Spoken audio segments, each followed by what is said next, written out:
Hello everyone, welcome back to my channel flying queen. आज फिर से मैं आपके सामने मेरा सेकंड ब्लॉग लेके आई हूँ, लेकिन उसे स्टार्ट करने से पहले मैं आप सबको बहुत बहुत सारा धन्यवाद और थैंक यू कहना चाहती हूँ कि आपने मेरे पहले वीडियो को बहुत सारा प्यार दिया, बहुत सारे लाइक्स कमेंट्स मुझे आपके आए, मुझे बहुत अच्छा लगा। जो मेरा पहला वीडियो था वो मेरी एक जर्नी के बारे में था कि कैसे मैं एक इंजीनियर से कैबिन क्रू बनी, लेकिन आज का जो मेरा एक वीडियो है वो है इस बारे में कि एक कैबिन क्रू कैसे बना जाता है, उसे आप कैसे हासिल करोगे या उसका इंटरव्यू आप कैसे अटेंड करोगे, इन सब के बारे में मैं आज आपके साथ शेयर करने वाली हूँ। तो चलिए शुरू करते हैं।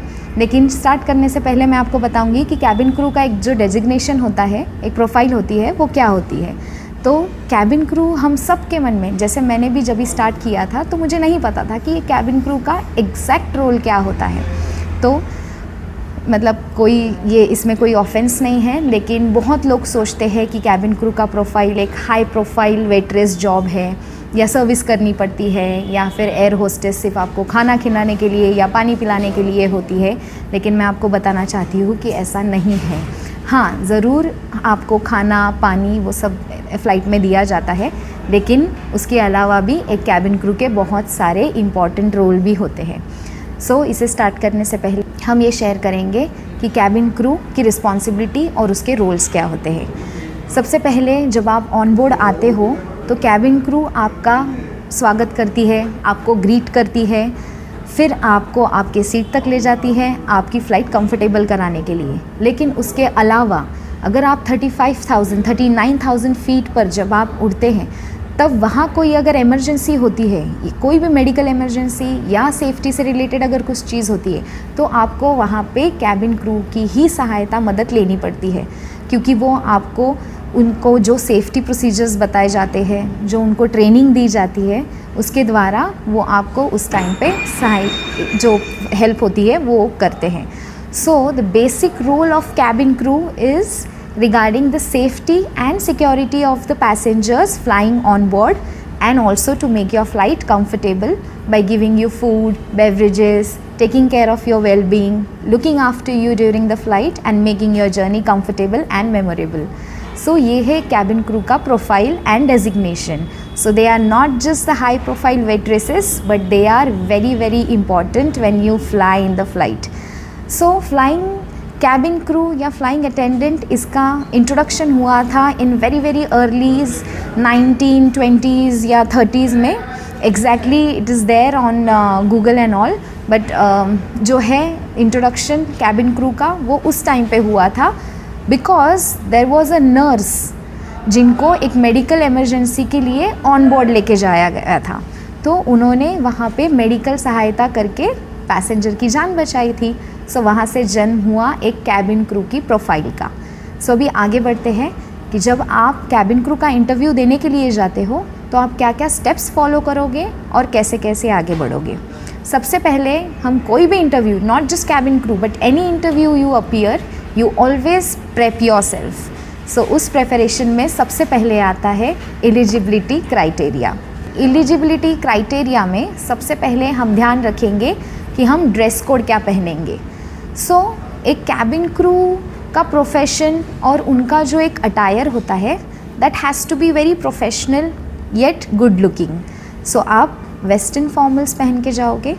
सो what I wore during my interview was a skirt, there has to be a formal shirt, if you are comfortable with scarf or not, that is also fine, or stockings with good pair of shoes or heels and subtle makeup. Also your hair should be properly tied, no hair coming out, and a very very subtle, मैं ये नहीं कहूँगी कि आपको बहुत ज़्यादा makeup करके जाना है, ऐसा भी नहीं है। आप नॉर्मल जो आपको मेकअप आता हो वो आप एक सटल मेकअप करके अपीयर कर सकते हो। ये हुआ ड्रेस कोड के बारे में। ग्रूमिंग के बारे में वही, आप थोड़ा ध्यान रखिए कि आप बाल खुले ना रखें। आप एक neat and tidy ponytail करके जा सकते हो या एक बन बना के जा सकते हो। सटल मेकअप रखिए, बहुत ज़्यादा लाउड नहीं होना चाहिए। ये करके आप ग्रूमिंग, मतलब ये नॉर्मल एक ग्रूमिंग करके आप अपीयर कर सकते हो। सेकेंड, बहुत लोगों को ये क्वेश्चन होता है कि कैबिन क्रू का एज क्राइटेरिया क्या होना चाहिए। अगर आप बहुत ज़्यादा फ्रेशर हो इस इंटरव्यू को अटेंड करने के लिए, तो your age has to be more than 18, मतलब आप 18 साल से ऊपर होने चाहिए। अगर आपका एज 18 साल से नीचे है तो आप अभी रुक जाना, आप तभी अप्लाई मत करना, क्योंकि फिर वहाँ रिजेक्शन होगा।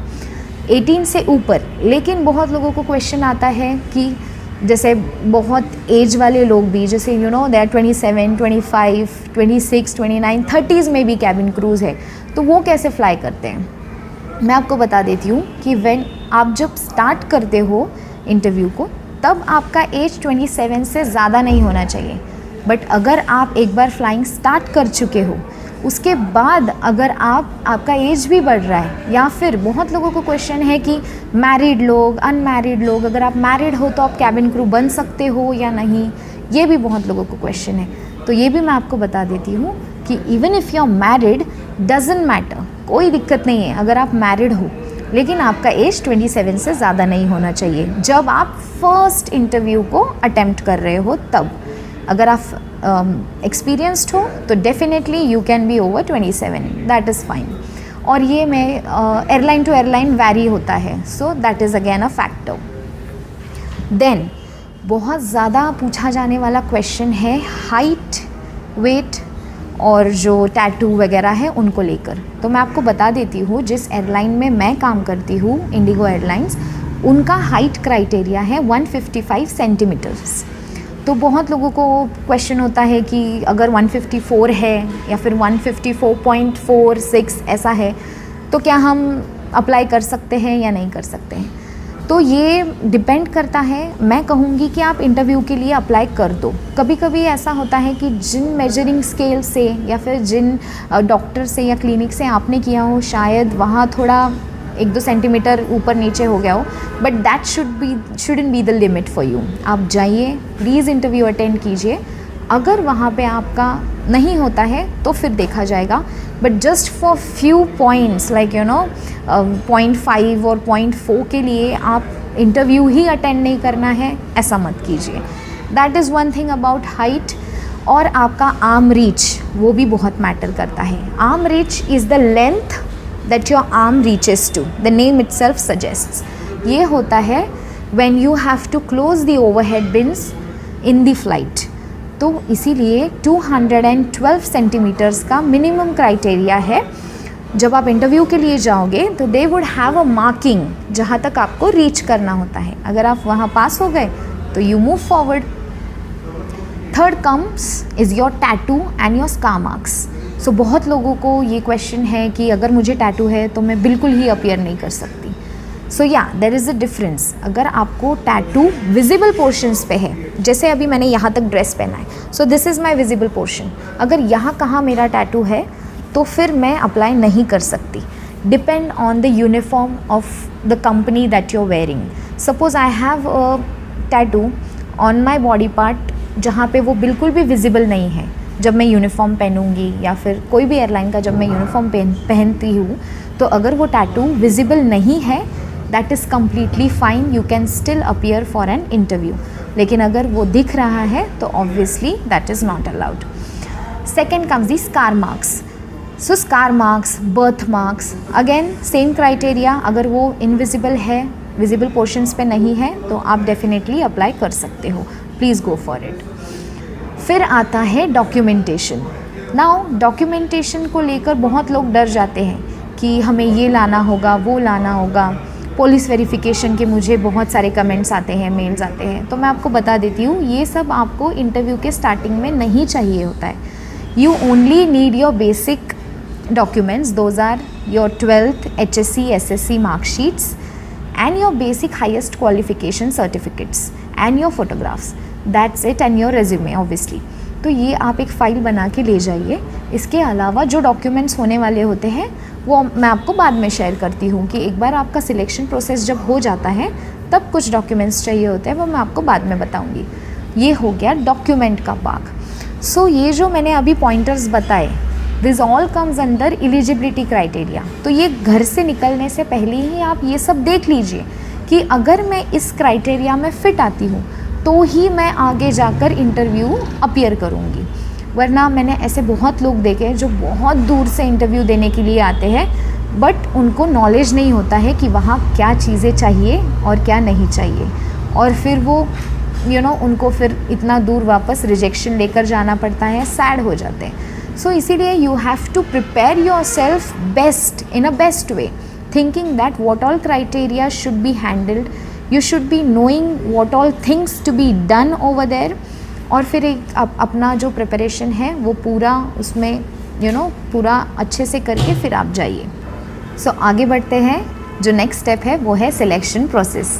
सिलेक्शन प्रोसेस में जब आप इंटरव्यू के लिए अपीयर करते हो तो उसका फर्स्ट वेरी बेसिक स्टेप होता है आपका first round, introduction round.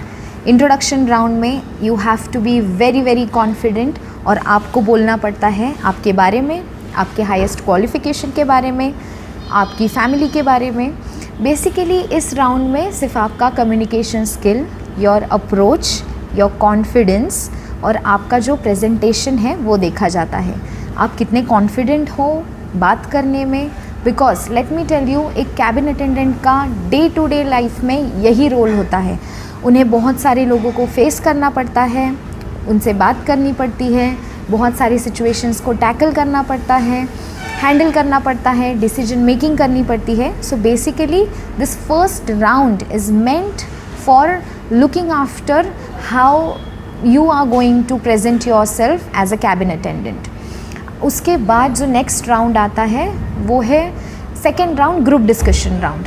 Group discussion round name itself suggest कि आपको एक ग्रुप के साथ एक टॉपिक पे बात करनी होती है।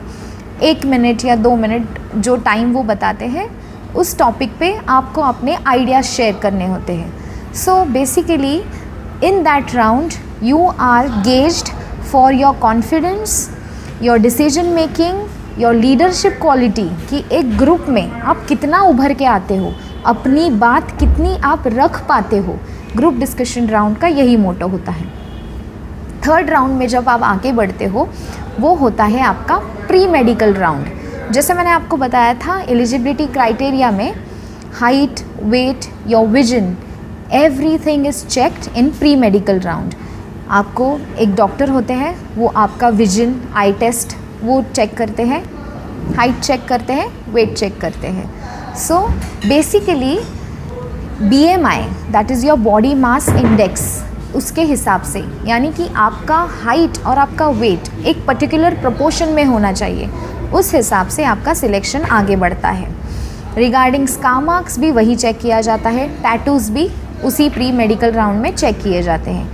Now regarding vision, let me tell you, बहुत लोगों का डाउट है कि अगर मैं स्पेक्टैकल्स पहनती हूँ, लेंसेज पहनती हूँ, तो मैं कैबिन अटेंडेंट बन सकती हूँ कि नहीं। इट इज़ कम्प्लीटली फ़ाइन अगर आप नंबर का चश्मा पहनते हो या फिर स्पेक्टैकल पहनते हो, it is fine until and unless आपका विजन क्लियर है। बहुत अगर बियॉन्ड पॉइंट है तो वहाँ डॉक्टर्स आपको सजेशंस दे देते हैं एंड फिर आप आगे कंटिन्यू कर सकते हो या नहीं वो बता सकते हैं। बट कम्प्लीटली अगर आप चश्मा पहनते हो तो मैं बिल्कुल ही कैबिन अटेंडेंट बन नहीं सकती हूँ, ऐसा नहीं है, ठीक है। तो अभी आगे बढ़ते हैं फोर्थ राउंड के लिए। फोर्थ राउंड आपका होता है प्रेसिडेंट राउंड। अभी जब मैंने इंटरव्यू अटेंड किया था तब इसे प्रेसिडेंट राउंड कहा जाता था, अब शायद कुछ अलग हो, लेकिन इसे इसलिए प्रेसिडेंट राउंड कहा जाता है क्योंकि ये इंटरव्यू का राउंड स्पेशली प्रेसिडेंट और CEO ऑफ द कंपनी लेता है। सो मेरे वक्त जो हमारे प्रेसिडेंट थे उन्होंने मेरा ये राउंड लिया था, इसलिए इसे प्रेसिडेंट राउंड कहते हैं। अगेन इस राउंड में भी वो आपसे इंट्रोगेशन करते हैं, आपसे बात करते हैं, you communicate with each other, आपसे बात करते हैं, आपसे पूछते हैं कि क्यों आपको कैबिन अटेंडेंट बनना है। सेम वो आपका कॉन्फिडेंस चेक करते हैं, आपका कम्युनिकेशन स्किल। मैं कम्युनिकेशन स्किल पे बार बार फोकस इसलिए कर रही हूँ क्योंकि ये बहुत ज़्यादा इम्पॉर्टेंट है इस फील्ड में, बिकॉज़ आप बहुत लोगों से डे टू डे बेसिस पे मिलते हो और उनसे आप बहुत सारी बातचीत करते हो। ऑल्सो मुझे ये बताना है कि बातचीत करते हो, कैबिन अटेंडेंट हो, इसका मतलब ये नहीं कि सिर्फ आप इंग्लिश में ही बात करोगे। हम इंडिया में रहते हैं, इंडिया में बहुत सारा डाइवर्सिटी है, बहुत सारे अलग अलग लोग अलग अलग भाषाएं बोलते हैं। तो अगर आपको आपकी जितनी भी भाषाएं आती है वो बेस्ट है, लेकिन for just appearing for an interview you need to learn basic 2 languages English and Hindi, ये आपको आनी ही आनी चाहिए, क्योंकि जो हमारे अनाउंसमेंट होते हैं, ब्रीफिंग्स होते हैं, वो इंग्लिश और हिंदी में होते हैं। सो आगे बढ़ते हैं। नेक्स्ट राउंड है आपका last and final round, HR round. HR round में बेसिकली यहाँ तक आपका डर ख़त्म हो जाना चाहिए। अगर आप HR राउंड तक चले गए हो, इसका मतलब है आपने 90% ऑफ आपका जो इंटरव्यू है वो क्लियर कर लिया है। HR राउंड में अगर आप एक्सपीरियंस्ड हो या फिर आप फ्रेशर भी हो, तो एक्सपीरियंस क्रू के लिए वो आपके प्रीवियस कंपनी का इन्फॉर्मेशन लेते हैं, आपका वर्क एक्सपीरियंस पूछते हैं, कुछ डॉक्यूमेंटेशन होता है, उस रिगार्डिंग बात होती है। और फ्रेशर्स के लिए आपको सैलरी एक्सपेक्टेशंस या फिर कंपनी के नॉर्म्स, कंडीशंस, उसके बारे में बातचीत होती है। कंपनी कैसे रन करती है उसके बारे में बताया जाता है। आपका इंडक्शन कब होगा या फिर कंपनी के क्या रूल्स एंड रेगुलेशंस है, उसके बारे में एक शॉर्ट आइडिया आपको देकर आपको फाइनल सिलेक्शन के लिए सिलेक्ट किया जाता है। उससे अगर आप ये भी पार कर जाते हो, दैट मीन्स आप कंप्लीटली सिलेक्टेड हो। और उसके बाद एक लास्ट फाइनल मेडिकल टेस्ट आपका होता है, वो है not just your height, weight और जो भी आपका टैटू वगैरह है उसको जो हमने प्री मेडिकल में किया था, उसके अलावा फ्रॉम टॉप टू बॉटम आपके पूरे बॉडी का जो एक मेडिकल टेस्ट है वो किया जाता है। It includes all your haemoglobin test और your basic blood, urine, x-ray, आपका सिटी स्कैन किया जाता है, एवरीथिंग, अल्ट्रासाउंड आपका मतलब मैंने तो कैविटी का तक टेस्ट करवाया था। So you know all these things are being kept into consideration. फिर आपको एक मेडिकल टेस्ट के लिए, बट बाय द वे ये मेडिकल टेस्ट आपकी एयरलाइन ही करती है, आपको भेजा जाता है, वहाँ पे आपका टेस्ट होता है, टेस्ट के रिजल्ट्स आते हैं। अगर आपको कुछ भी मतलब टेस्ट में ऊपर नीचे आता है, जैसे हेमोग्लोबिन कम आ गया, तो आपको डरने की ज़रूरत नहीं है। इस वक्त आप फुल्ली सिलेक्टेड हो। The only thing is company आपको थोड़ा टाइम देती है कि आप जाओ, आपका हेमोग्लोबिन नॉर्मल एक जो भी उनका सेट होता है उसमें आप उस विंडो में उसे नॉर्मल बना के आप वापस अपने ट्रेनिंग के लिए आगे बढ़ सकते हो। सो ये हो गया मेडिकल टेस्ट तक का फाइनल आपका इंटरव्यू का प्रोसेस। अब जब आप ये सब कुछ पार कर लेते हो, इसके बाद शुरू होने वाली होती है ट्रेनिंग। ट्रेनिंग इन इटसेल्फ एक बिग टॉपिक है जिसके बारे में मैं अपने अगले व्लॉग में बताऊंगी, जो 3 महीने की होती है। कोई भी एयरलाइन है तो उसके अलग अलग ड्यूरेशन पे वो डिपेंड करता है, लेकिन जिस एयरलाइन में मैंने इंडिगो में किया है वहाँ पे बेसिकली 3 मंथ्स का ये एक ट्रेनिंग कोर्स होता है, जहाँ पे आपको हर चीज़ के बारे में सिखाया जाता है। ट्रस्ट मी, हर चीज़ के बारे में सिखाया जाता है। इसीलिए मैं कहती हूँ कि कैबिन क्रू का profile it's not just a profession, it is a lifestyle in itself. हर चीज़ वो आपको सिखाते हैं, your walk, your talk, your looks, आप कैसे दिख रहे हो, एटिकेट, पॉइज, ये सब कुछ आपको बताया जाता है।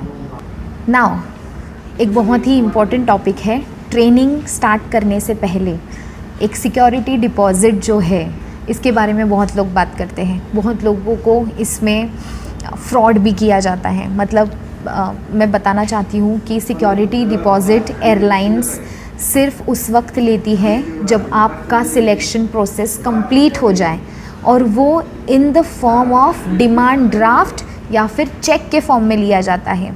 कंपनीज़ कभी कैश नहीं लेती।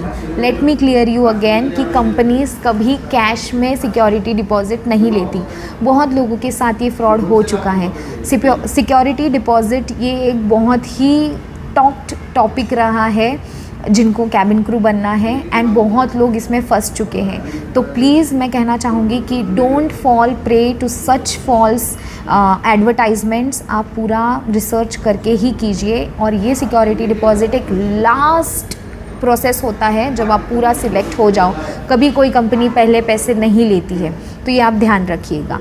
सो डिमांड ड्राफ्ट या फिर चेक के फॉर्म में आपको वो देना पड़ता है, जो कि अगेन आपको जब आप एक लॉयलिटी टाइम होता है, जब आप वो कंप्लीट करते हो तो आपको वो पूरा पैसा या तो डबल या फिर few percentage added to it आपको वापस मिल जाता है।